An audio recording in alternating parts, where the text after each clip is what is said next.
for being with us. I'm joined now by Lana Pollack. You are with the International Joint Committee. Interesting, some of the things that have gone on during the conference that you wanted to touch on today. One of the things, though, that I think has gotten a lot of attention over the last couple of years is the algae. We talk about algal blooms, and they are an issue, but she and I were talking before we came on, not so much in 2012 as it was in 2011, and it's making people think, has it gone away? Will it come back? Where do we stand right now?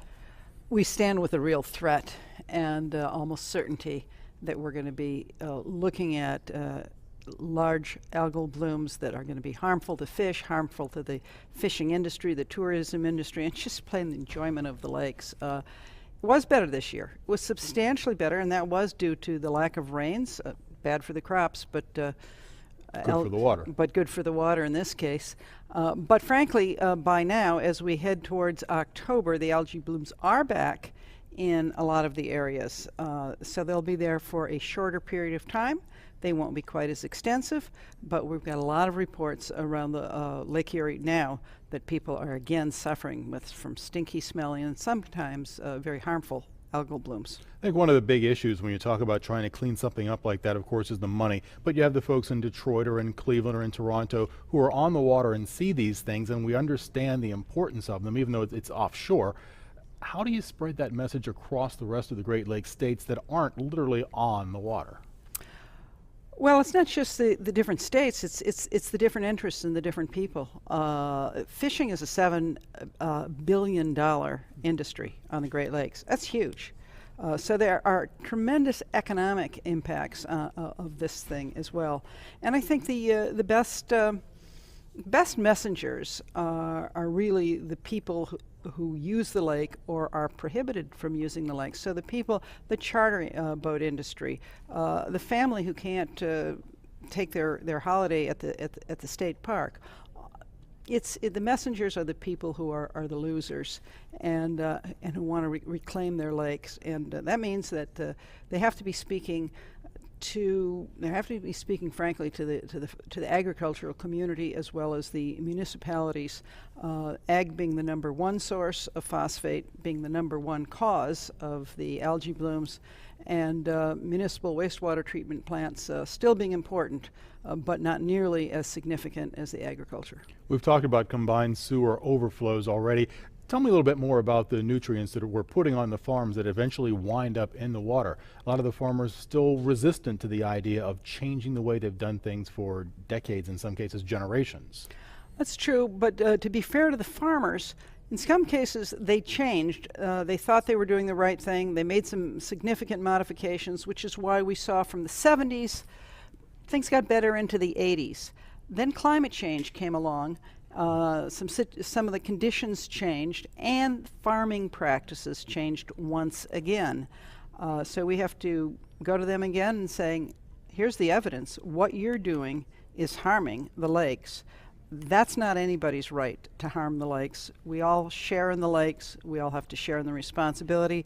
The practices have to change. You mentioned the phrase climate change. A lot of people think that means we don't have ice caps anymore, but it really does impact the Great Lakes. Each and every year we can see differences. That's right. The ice on our Great Lakes has been reduced in the last decade or Substantially. Substantially, as much as 78%, between 78% and 45%, depending on what lake you're on, in terms of the extent of the lake, the duration of the ice is there. That just doesn't have an impact on what we were talking about, the algal blooms. The main impact there is on lake levels, and that's hurting people too, because hey, everybody wants their water to be at the end of their dock. And normally the lakes do have fluctuations, everybody knows that, but these fluctuations are much more substantial, and we really are concerned about lower lake levels that would be associated, caused by, in part, the lack of ice on the lake means more evaporation in the winter, means less water in the summer. And this is not cyclical where it's down 1 year and up 2 years later. We're seeing down, down, down, and then as soon as you move your dock, down some more. That's right. I mean, there are downs and there are ups, but if you look at the big trend, you're absolutely right. The big trend has been downward. We could get some massive storms associated with climate change too.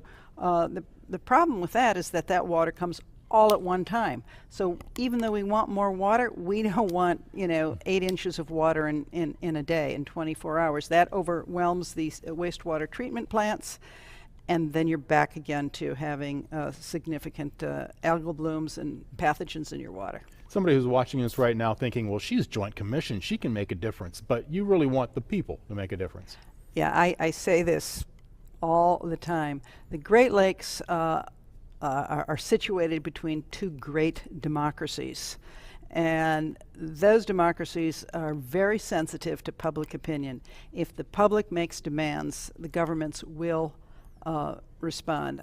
I'm a recovering politician. I don't have any illusions about politics.